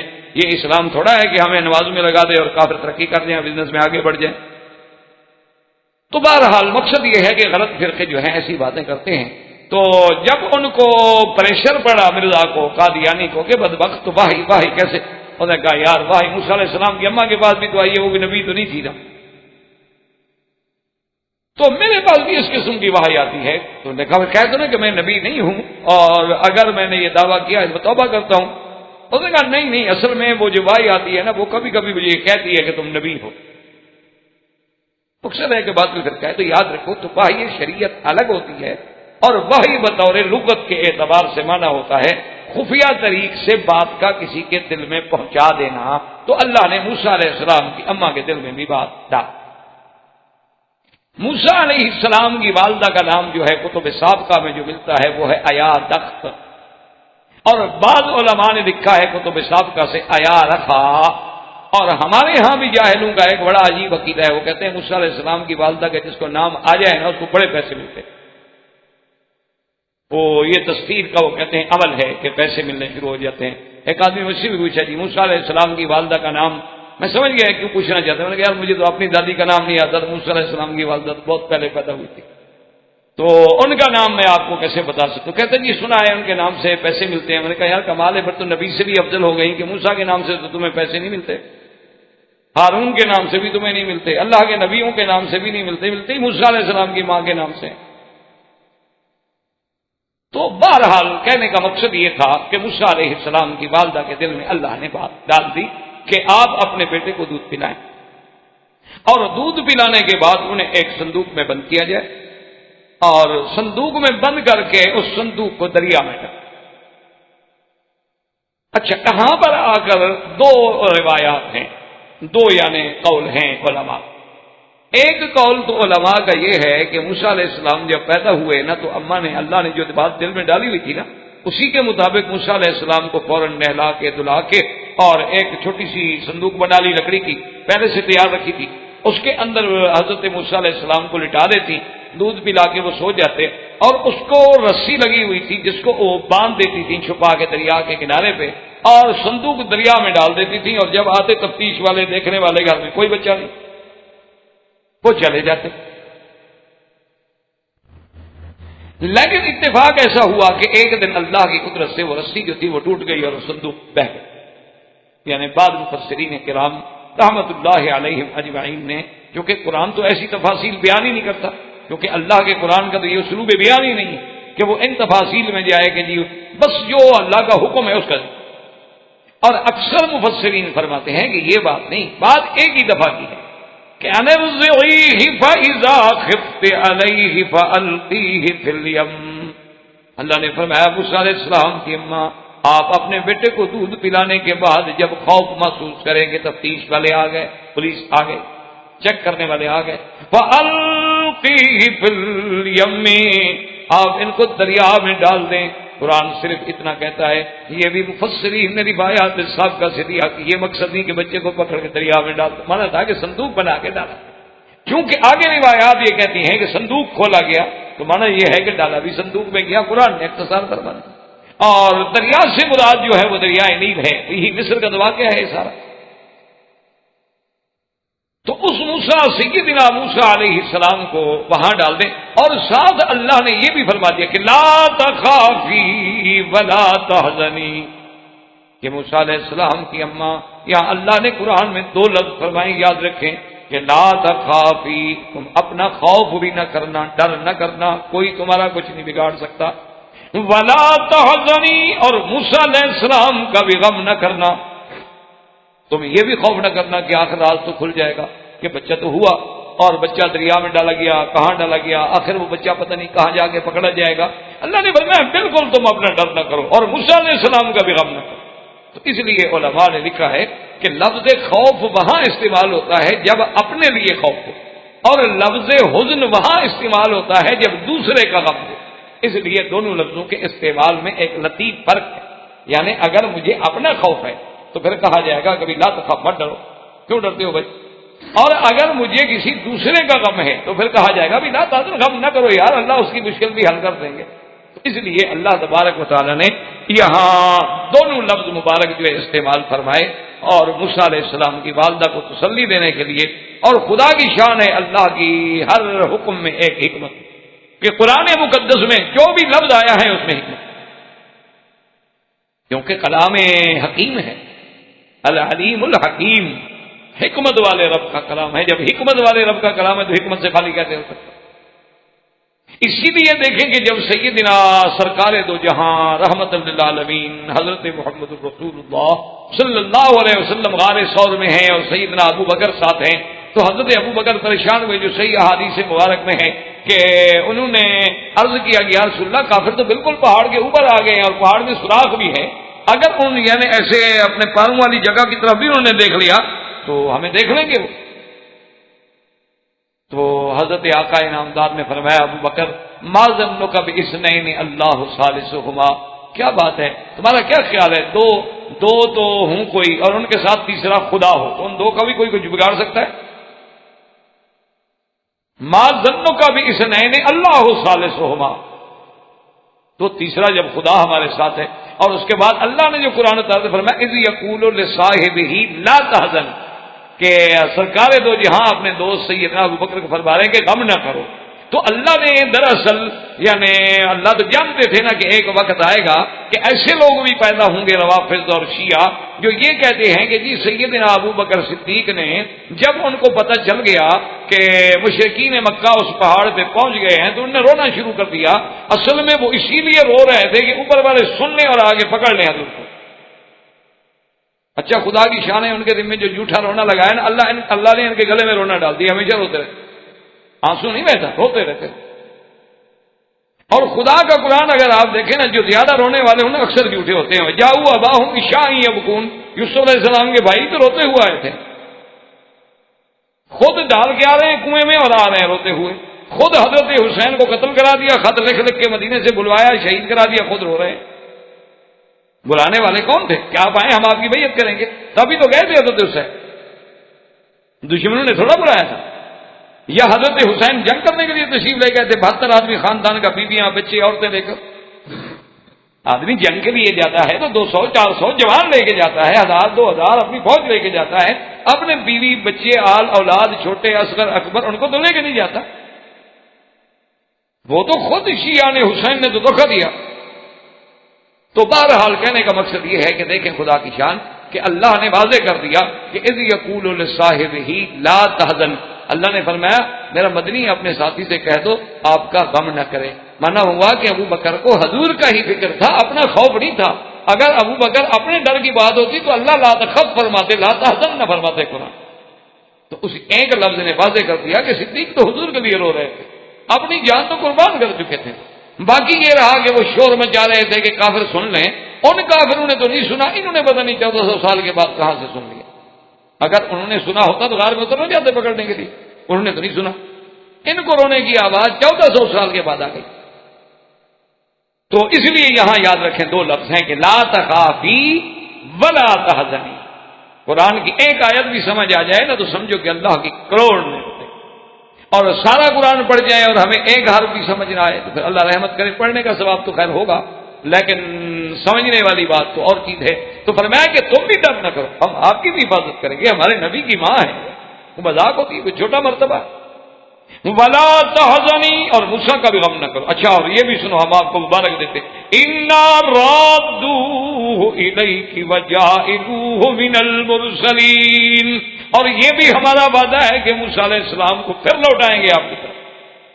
یہ بھی ہمارا وعدہ ہے، یہ نہیں کہ بس ہم سمندر میں گیا تو بچ جائے گا، پتہ نہیں پھر آپ کو ملے گا کہ نہیں ملے گا. نہیں، انا رادوہ الیک، اور یہ بھی وعدہ ہے وجاعلوہ من المرسلین، اور آپ کے بیٹے کو ہم نبی بنائیں گے، رسول، اتنی شان دیں گے آپ، کوئی فکر. تو اب جناب موسیٰ علیہ السلام کی اماں نے ڈال دیا، اور ڈالنے کے بعد جو ہے وہ اللہ کے قرآن نے تو بالکل اختصار سے اپنا فرمایا کہ فَالْتَقَطَهُ آلُ فِرْعَوْنَ لِيَكُونَ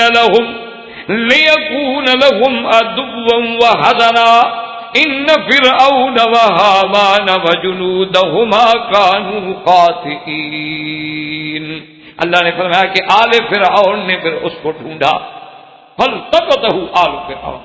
اور مفسرین کرام نے لکھا ہے کہ خدا کی شان ایسی ہوئی کہ موسیٰ علیہ السلام کو جب دریائے نیل میں ڈالا گیا تو دریائے نیل سے آگے انہوں نے ایک نہریں بنائی ہوئی تھی بطور خاص، جو فرائنا کے جو بڑے بڑے محل تھے نا، ان محلوں کے آگے سے کچھ نیچے سے وہ نہریں گزرتی تھی جبال اور خوبصورتی کے لیے۔ تو یہ صندوق اسی نہر میں آ گئی جو فرعون کے گھر میں جاتی تھی، اور وہاں سے جانے کے بعد آگے جو فرعون کے محل کا اپنا سوئمنگ پول تھا، یہ پرانی فرعون کی رسمیں ہیں سوئمنگ پول وغیرہ کی، ورنہ مسلمانوں نے نہانا ہو تو جھیلیں بھی ہیں، نہریں بھی ہیں، دریا بھی ہیں۔ یہ جو سسٹم ہے نا، یہ وہی فرعونی سسٹم ہے، یہ آج کی بات نہیں ہے۔ جیسے چھری کانٹا پہلے پڑھ نہیں چکے یوسف علیہ السلام کے قصے میں، ٹیبل پہ بیٹھ کے کھانا کھانا، متکئن وآتت کل واحدۃ منہن سکینا، ہر کسی کو چھری پکڑوانا، ٹیبل لگا کے کرسی لگا کے کھانا کھانا۔ اسی طرح گھر میں سوئمنگ پول کا ہونا، مشاتائیں رکھنی، یہ بیوٹی پارلر کھولنا، یہ سب فرعونی تہذیب ہے اس وقت کی، آج کی نہیں ہے۔ ہم تو ان کے پیروکار ہیں، ہم تو نیاز مند لوگ ہیں۔ کبھی ہم فرعون کے تہذیب کے پرستار ہیں، کبھی ہم یونان کی تہذیب کے پرستار ہیں، کبھی ہم رومن امپائر کی تہذیب کے پرستار ہیں، اور نہ ملے تو پھر گئے گزرے انگلستان تو ہے ہی ہے۔ ہمارا قریبی جو مربی ہے، تربیت دینے والا، وہ تو انگلستان ہے۔ اس لیے بہرحال تو اب جناب وہ جب صندوق آئی تو قرآن کہتے ہیں فَالْتَقَطَهُ آلُ فِرْعَوْنَ، آل فرعون نے اس کو پکڑا۔ اس لیے بعض علماء کہتے ہیں کہ آل فرعون سے مراد یہ ہے کہ فرعون کی لڑکی وہاں تھی سوئمنگ پول پہ، تو اس نے پکڑا کہ یہ صندوق ہے، ہمارے گھر میں صندوق کیسے آ گیا، ابھی پکڑو پکڑو پکڑو۔ حالانکہ یہ بات نہیں، آل فرعون سے یاد رکھو، آل سے مراد صرف اولاد نہیں ہوتی، آل سے مراد اولاد بھی ہوتی ہے اور اتباع بھی ہوتے ہیں، یعنی جو ان کے طریقے پہ چلنے والا ہے سب اس کی آل ہے۔ اسی لیے قرآن کہتا ہے کہ ادخلوا آل فرعون اشد العذاب، اور اس سے پہلے قرآن کیا کہتا ہے اغرقوا فادخلوا نارا، کہ جب ہم نے ان کو غرق کر دیا تو اسی وقت ہم نے ان کو آگ میں ڈال دیا، یعنی عالم برزخ قبر کا عذاب شروع ہو گیا نا۔ النار يعرضون عليها غدوا وعشيا، صبح شام ان کو جہنم کی آگ پہ پیش کیا جاتا ہے۔ وَيَوْمَ تَقُومُ السَّاعَةُ أَدْخِلُوا آلَ فِرْعَوْنَ أَشَدَّ الْعَذَابِ، اور قیامت والے دن اللہ حکم دیں گے کہ آل فرعون کو سخت عذاب جہنم میں ڈال دو۔ تو یاد رکھو آل کا معنی ہوتا ہے اتباع، تو جو فرعون کے طریقے پہ چلنے والے تھے سب آل فرعون، اس سے مراد صرف اس کی اولاد نہیں، ورنہ تو یہ ہے کہ جہنم میں صرف فرعون کی اولاد کو ڈالا جائے گا اور باقی جو ماننے والے ہیں ان کو چھوڑ دیا جائے نہیں، یہ بات۔ اسی لیے دیکھیں آپ قرآن کو اور حدیث کو آپ سمجھیں، اللہ پاک مجھے آپ کو سمجھ دے کہ اللہم صلی علی محمد وعلی آل محمد، یہاں آل محمد نہیں ہے، لفظ ہے آل محمد۔ اللہ نے ایسا کرم کر دیا کہ اللہ نے فرمایا کہ اللہ کے نبی پہ بھی اور نبی کی اتباع کرنے والے، کلمہ پڑھنے والے جو قیامت ہے ان سب پر بھی رحمت۔ کما صلیت علی ابراہیم وعلی آل ابراہیم، اس لیے یہ نہیں کہ جی صرف آل کے لیے درود پڑھتے ہیں، آل سے مراد سب مسلمان ہیں۔ اسی لیے پہلے بھی دیکھ لیں کہ السلام علیک ایھا النبی ورحمۃ اللہ وبرکاتہ، بات تو ختم ہو گئی۔ پھر السلام علینا وعلی عباد اللہ الصالحین، سب پر۔ اس لیے آل فرعون جو تھے، ان کی خادمائیں، ان کی کنیزائیں، وہ سب جو تھیں جناب دیکھ رہی تھی، انہوں نے صندوق دیکھی، حیران ہو گئی، صندوق پکڑی، اور صندوق پکڑنے کے بعد بی بی آسیہ کو اطلاع کی۔ بی بی آسیہ جو ہے یہ فرعون کی بیوی تھی، اس زمانے میں تو کافروں سے نکاح ہوتے تھے۔ بی بی آسیہ زوجہ فرعون تو تھی، لیکن دین فرعون پہ نہیں تھی یہاں پہ۔ جیسے نوح علیہ السلام کی بیوی، نوح علیہ السلام کی بیوی تو تھی لیکن دین نوح پہ نہیں تھی۔ لوط علیہ السلام کی بیوی، لوط علیہ السلام کی بیوی تو تھی لیکن دین لوط پہ نہیں تھی۔ اسی طرح خدا کی قدرت ہے کہ فرعون کی بیوی ہے لیکن دین فرعون پہ نہیں ہے۔ اللہ نے اس کے دل میں توحید اور ایمان اور سب خیالات جو تھے پہلے سے ڈالے۔ تو اب محل میں صاف بات ہے کہ ملکہ کو رپورٹ کی گئی کہ جی صندوق ہے، فرمایا جلدی کرو، بلاؤ، کھلو۔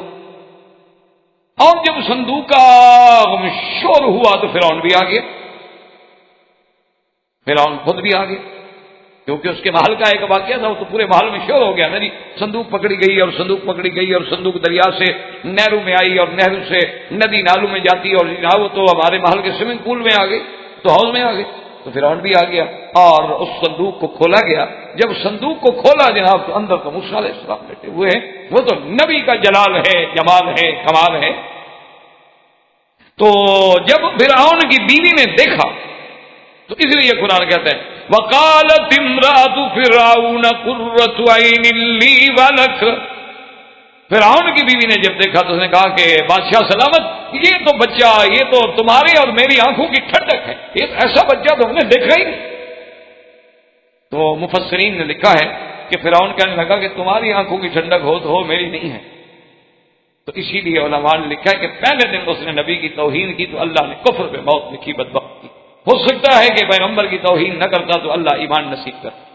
اللہ تبارک و تعالیٰ کیونکہ جو لوگ انبیاء کی اور اللہ کے عباد صالحین کی توہین کرتے ہیں پھر ان کے لیے بڑے مشکلات۔ تو انہوں نے کہا کہ اگر وہ بھی کہہ دیتا، کیا ایک بچے تھا کہ قرۃ عین لی ولک، بیوی ملکہ تو بڑی یعنی لائق فائق ہے نا، کہ اس نے کہا کہ میری بھی آنکھوں کی ٹھنڈک اور تیری بھی، اور لا تقتلوه عسى ان ينفعنا او نتخذه ولدا وهم لا يشعرون۔ اور فوراً بی بی نے کہا کہ مہربانی کر کے لا تقتلوا، چونکہ وہ جانتی تھی یہ تو وہ سال ہے جس میں بچے قتل کیے جاتے ہیں، اور یہ بچہ تو خود فرعون کے گھر میں آ گیا، دشمن کے گھر میں خود آ گیا، قاتل کے گھر میں خود آ گیا ہے مقتول۔ لا تقتلوه عسى، قتل نہ کریں، ہرگز، عسى ان ينفعنا، ہو سکتا ہے کہ ہمارے لیے باعث نفع ہو، یا ہم اسی کو ہی بیٹا بنا، اور نتخذہ ولدا، ہم بیٹا بنا لیں گے۔ اللہ نے فرمایا ان کو پتہ نہیں کیا کر رہے ہیں، کیا سوچ رہے ہیں، وہ اپنی سوچوں میں ہیں اور تقدیر کے اپنے فیصلے ہیں۔ من درج خیال فلک درج خیال، ہم اپنا خیال کرتے رہتے ہیں اور مالک کے فلک و سما اپنے خیال میں ہیں، اور خیال تو اسی کا چلے گا جو مالک۔ اب قرآن کہتا ہے وَأَصْبَحَ فُؤَادُ أُمِّ مُوسَىٰ فَارِغًا إِن كَادَتْ لَتُبْدِي بِهِ لَوْلَا أَن رَّبَطْنَا عَلَىٰ قَلْبِهَا لِتَكُونَ مِنَ الْمُؤْمِنِينَ۔ اللہ پاک فرماتے ہیں کہ اب موسیٰ علیہ السلام کی ماں پہ کیا گزری، آپ خود تصور کریں نا کہ بیٹا ہو اپنے ہاتھوں سے آدمی صندوق میں ڈال کے دریا میں ڈال دے تو ماں پہ کیا گزری۔ اللہ نے فرمایا اگر ہم نے اس کے دل کو نہ تھام لیا ہوتا نا، وہ تو کھل کے بات کہہ دیتی، رو پڑتی فراق میں کہ میرا بیٹا ہے، میرا بیٹا ہے، کہاں گم ہو گیا، بھاگ پڑتی، لیکن ربطنا علی قلبہا، ہم نے اس کے دل کو باندھ دیا۔ اس لیے علماء فرماتے ہیں کہ یہ درجات ہیں۔ پہلا درجہ ہوتا ہے انابت کا، وَأَنِيبُوا إِلَىٰ رَبِّكُمْ، اور دوسرا درجہ ہوتا ہے ہدایت کا، اور تیسرا درجہ ہوتا ہے استقامت کا، اور چوتھا درجہ ہوتا ہے ربط کا، کہ اللہ تبارک و تعالیٰ پھر جس پہ راضی ان کے دلوں کو خود تھام لیتے ہیں، ان کو پھر خود کنٹرول کر لیتے ہیں کہ ان سے پھر کوئی غلط بات ہونی نہیں، ان سے بے صبری کا کلمہ نکلنے ہی نہیں۔ اس لیے بی بی سابا نے صبر کیا اور فرمایا وَقَالَتْ لِأُخْتِهِ قُصِّيهِ فَبَصُرَتْ بِهِ عَن جُنُبٍ وَهُمْ لَا يَشْعُرُونَ۔ بی بی نے حضرت موسیٰ علیہ السلام کی بہن سے کہا کہ بیٹی جاؤ اپنے بھائی کا پتہ دو۔ قصی ہے کا معنی کیا ہوتا ہے؟ بھئی اسی آثار پہ جدھر ہم نے صندوق ڈالی ہے اور پانی بہ رہا ہے، لازمی بات ہے کہ صندوق ادھر نیچے ہی جائے گی، تو تم ذرا وہی راستہ لے کے نیچے چلی جاؤ ڈھونڈتی جاؤ، پتہ نہیں پتہ لگ جائے گا موسیٰ علیہ السلام کا۔ چلو کچھ تو تسلی ہو، کچھ تو ہم اپنی طرف سے کوشش کریں۔ یہاں بھی اللہ نے قرآن میں بی بی حضرت موسیٰ علیہ السلام کی بہن کا بھی نام لے دیا، لیکن بعض مفسرین فرماتے ہیں کہ ان کا نام ام کلثوم تھا۔ لیکن بہرحال قرآن کی تو یہ سنت اللہ ہے کہ قرآن عورتوں کے نام نہیں لیتا الا مریم، کیونکہ عیسیٰ علیہ السلام کا چونکہ ولادت ہی بغیر باپ کے ہوئی تھی تو قرآن نے وہاں صرف نام لیا ہے، جس سے اشارہ ملا ہے کہ عورت کے صرف وجود کا پردہ نہیں ہوتا، عورت کے نام پر بھی پردہ۔ اسی لیے علماء کا حکم ہے کہ کبھی بھی اپنی عورت کو نام لے کے نہ پکارا کر۔ آج کل تو خیر رواج یہی ہے نا جی، نام لے کے ہی پکارا جاتا ہے، اسی لیے تو نام الٹے پلٹے رکھتے۔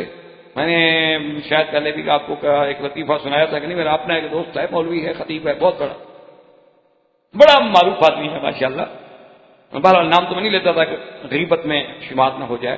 تو وہ حج پہ اتفاق سے آئے ہوئے تھے، میرے دوست ہیں ماشاءاللہ، ان کی بڑی مہربانی ہے۔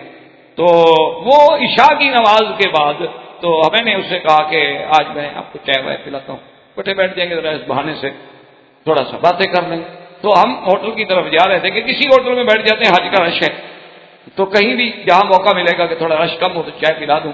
تو اس نے چلتے چلتے کہا کہ مکی صاحب آج ہی میں نے فون کیا تھا گھر میں، تو میرے گھر میں لڑکی اللہ نے دی ہے، بچی پیدا ہوئی ہے میرے گھر میں، اس کے لیے کوئی نام بتا۔ میں نے کہا یار تم آپ مولوی آدمی ہو، کوئی ہے اس میں کون سا مشکل ہے؟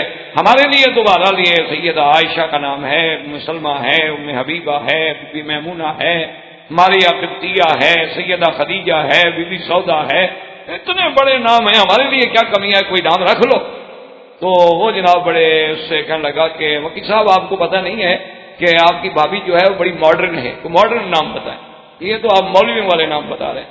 تو میں نے کہا پھر مونا لیزا رکھ لو۔ وہ ناراض ہو گیا، میں نے چائے نہیں پیتا جی، آپ نے میرے اوپر طنز کیا۔ میں نے کہا اب کیا کروں، آخر کیا خدا بندہ ہے، تیرے سادہ دل بندے کدھر جائیں کہ درویشی بھی عیاری اور سلطانی بھی عیاری، تو آخر میں کیا کروں، میرے پاس کیا حل ہے؟ میں نے تمہیں اتنے پیارے نام بتائے اور تم کہتے ہو کہ جی ماڈرنائز قسم کا نام ہو۔ آج کل تو خیر کمپیوٹرائز نام ہو جائیں گے، ماڈرن سے بھی ہم آگے چلے گئے۔ آج کل تو نام پوچھنا ہو مولوی کی بھی ضرورت نہیں، انٹرنیٹ پہ ڈال دو، شام تک ناموں کی لائن لگ جائے، جتنے مرضی آئے نام رکھو۔ کہتے کہ پھر یہ کوئی ضروری تھا کہ آپ ایک کافرہ کا نام دیں؟ میں نے کہا نہیں، کافرہ کا نام نہیں ہے، تو تخیل ہے، مونالیزا کا بھی اس کی مسکراہٹ کا تخیل ہے، واقعی کوئی نہیں ہے، حقیقت ہی کوئی نہیں، وہ تو ایک مال تخیل ہے، قوم کو بیوقوف بنایا گیا، پاگل بنایا گیا، پینٹنگ چوری ہو گئی، فلاں ہو گیا، یہ ہو گیا، غضب ہو گیا، اب اس کا کوئی سرے سے وجود ہی نہیں ہے، وہ ایک تخیل تھا شاعر کا، بیٹھے بیٹھے اس نے بنا ڈالا تھا۔ تو بہرحال وہ جانے، ان کا کام جانے۔ تو اللہ پاک نے قرآن میں نام نہ لے کر یہ حکم دیا ہے، اور فقہا لکھتے ہیں کہ گھر میں آدمی اس کو بلائے تو اس کے باپ کے نام کے ساتھ یا بنت فلان، اور پھر جب اس کا بچہ ہو جائے تو بچے کی ماں، فلاں کی ماں، اس نسبت سے بلایا جائے، نام نہ لیا جائے، چونکہ کبھی کبھی غلط لوگ جو ہیں نام سن کر بھی اسکینڈل بنا لیتے ہیں۔ اللہ تبارک و تعالیٰ ہر مسلمان کی بچی کو محفوظ رکھیں۔ تو اسلام کی یہ سبق ہے، ہدایت ہے۔ اسلام کہتا ہے نام باہر نہ نکالو، اور ہم جناب 6 فٹ کی لاش باہر نکال کے بھیج دیتے ہیں، اب کیا ہوگا؟ اب اللہ حافظ ہے، اور تو کوئی علاج نہیں۔ بازار سے گوشت لینا ہو تو کبھی 1 کلو لے کر ڈاکٹر صاحب بھی ہاتھ میں رکھ کے نہیں نکلیں، لیکن یہ جو 6 فٹ کی لاش ہے، اتنا بڑا گوشت ہے، بغیر کپڑے کے باہر پھر رہا ہے، اس پر کوئی نہیں کوئی چیل جھپٹے گی۔ اللہ کے بندے بس یہ ہے، ایک وقت آئے گا آپ دیکھیں گے کہ اسلام جو کہتا ہے وہ حق، دشمن کو بھی ماننا پڑے گا، کافر کو بھی ماننا پڑے گا، اعتراف کرنا پڑے گا، یعنی قیامت کے آنے سے پہلے پہلے اسلام کی حقانیت ماننی پڑے گی۔ تو بہرحال بیٹی تلاش کرتے کرتے چلی گئی، چلتے چلتے چلتے چلتے اب تو شورا ہو گیا تھا نا جی کہ بھئی ایک بچہ ہے، صندوق میں تھا اور فرعون کے گھر میں پہنچا ہے، اب دیکھو کیا ہوتا ہے، قتل ہوتا ہے، بچتا ہے، تو کہانیاں بن گئی۔ تو بی بی کو بھی پتہ لگ گیا، بی بی پہنچ گئی۔ قرآن کہتے فَبَصُرَتْ بِهِ عَنْ جُنُبٍ، دور سے کھڑے ہو کر کنارے سے دیکھا کہ ہے تو میرا بھائی، ہے تو موسیٰ علیہ السلام، بہن کیسے اپنے بھائی کو نہ پہچان۔ وَهُمْ لَا يَشْعُرُونَ، اور ایسے انداز سے دیکھا کہ وہ نہ سمجھیں کہ بھی اس کا کوئی تعلق ہے، اس کا کوئی تعلق معلوم ہوتا ہے۔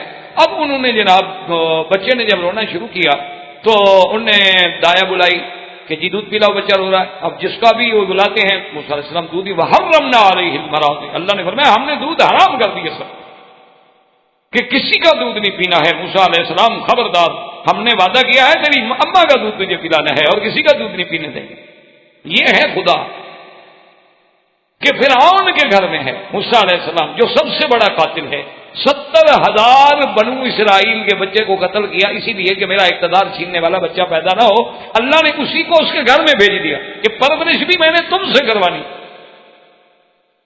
اسی لیے دیکھا جائے اللہ اسی لیے کہتے ہیں کہ ڈرو نہیں، جب تم حق کے دائی بنو گے، جب تم اللہ کی توحید کے علمبردار بنو گے، جب تم دین کی دعوت کو لے کے اٹھو گے نا، اللہ دشمنوں کے گھر میں تیرے لیے ٹھکانے پیدا کرے، اللہ فرعونوں کے گھر میں تیری حفاظت کے انتظام کرے۔ آپ گھبراتے کیوں ہیں؟ آپ کھڑے تو ہوں اللہ کے دین کے لیے۔ تو اب جناب انہوں نے جب دیکھا کہ بچہ دودھ نہیں پیتا، رو رہا ہے، تو اب آخر بہن تھی سمجھ صبرناز، فقالت هل ادلکم علی اہل بیت یکفلونہ لکم وہم لہ ناصحون۔ بچی نے کہا کہ اگر چاہو تو میں تمہیں ایک گھر بتا سکتی ہوں، وہاں ایک بڑی پارسا بی بی ہے، نیک بی بی ہے، ہو سکتا ہے، اور وہ خیر خواہ بھی ہیں، ہو سکتا ہے کہ وہ بچہ اس کا دودھ پی لے۔ اب جناب یہ ہے کہ انہوں نے کہا کہ چلو ٹھیک، بتائیں کون؟ اور بعض روایات میں یاد ہے کہ جب وہ بی بی نے کہا نا کہ وہ ہم لہو ناصحون، اور وہ گھرانے والے اس بچے کے خیر خواہ بھی ہیں، تو فرعون تاڑ گیا، اس نے کہا اچھا ادھر آؤ، کون ہو تم؟ وہ گھر والے اس بچے کے خیر خواہ کیسے ہیں؟ اس بچے کے ساتھ ان کا کیا رشتہ ہے؟ تو اللہ نے بی بی کو عقل دیا، انہوں نے فرمایا بادشاہ آپ نے سمجھا نہیں، میں نے کہا تھا ہم لہو تمہارے خیر خواہ ہیں، تم نے موسیٰ علیہ السلام کی طرف اشارہ سمجھ لیا، حالانکہ میرا اشارہ تمہاری طرف تھا کہ وہ گھرانہ تمہارا خیر خواہ۔ تو بادشاہ اچھا اچھا یہ بات ہے، تو ٹھیک ہے، اس نے کہا جاؤ اس کو لے کے آؤ۔ اب جناب جب وہاں سے شاہی فرمان آیا اور بی بی ساتھ ہیں، دوڑی ہوئی گھر آئی، ان کو باہر کھڑا کیا، اماں سے کہا کہ اماں جان آپ دیکھیں نا کہ اس وقت ورنہ ماں تو خوشی میں آ کے کیا نہ کہے، یہ بھی تو رب تعالی القلب ہے نا، اللہ نے دل کو تھاما ہوا ہے، ورنہ اس حال میں جس کا بچہ مل جائے اس کے خوشی کا کیا عالم ہوگا، اور پھر اپنے آپ کو خوشی میں کنٹرول کر سکتی ہے، لیکن ربط نہ اعلیٰ کرتے ہیں اللہ فرماتے ہم نے جو دل کو باندھ رکھا تھا۔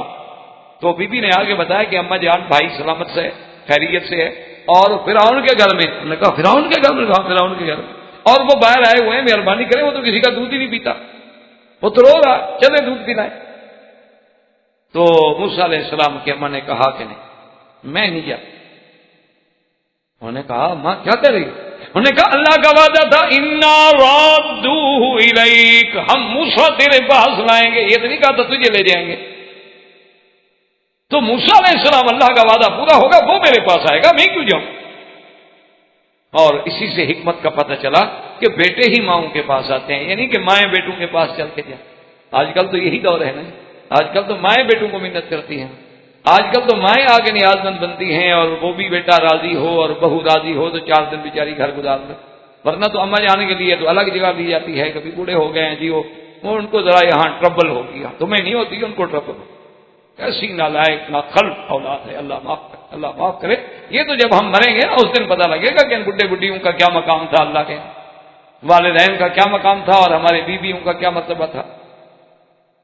اللہ تبارک و تعالیٰ معاف فرمایا، میں نے کہا کہ نہیں، اس میں 2 حکمتیں تھی کہ ایک تو شان قائم رہے کہ بیٹا ماں کے پاس، اور اصل بات یہ تھی کہ اللہ کا وعدہ پورا ہو کہ انا رادوہ الیک، ہم اس کو لائیں گے تیرے پاس، اللہ کا وعدہ پورا۔ اور تیسری بات یہ تھی کہ اسی کو اللہ نے راز رکھنے کا بہانہ بنا لیا، اگر ماں دوڑ پڑتی تو راز ہی تو کھل جاتا نا کہ پتہ نہیں اصلی ماں تو نہیں آ گئی، یہ جو بھاگی بھاگی آ گئی ہے جلدی سے بچے کی بات سن کے، انہوں نے کہا میں نہیں جاتی، ان کو ضرورت ہے تو آ جائیں، اللہ نے راز بھی رکھ لیا، پردہ بھی رکھ لیا کہ وہ راز ہی نہ کھلا گی، یہ تو حقیقی ماں ہے موسیٰ علیہ السلام کی۔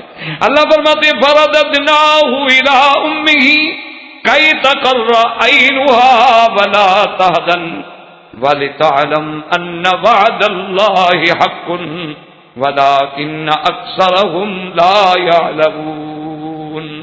اللہ نے فرمایا کہ ہم نے پھر موسیٰ علیہ السلام کو ان کی اماں کی طرف لوٹایا کہ اس کی آنکھیں ٹھنڈی کر دیں، ہمارا وعدہ پورا ہو، کہ اولاد ایک ایسی نعمت ہے کہ جس کے دیکھنے سے آدمی کی آنکھیں بھی ٹھنڈی ہو جائیں۔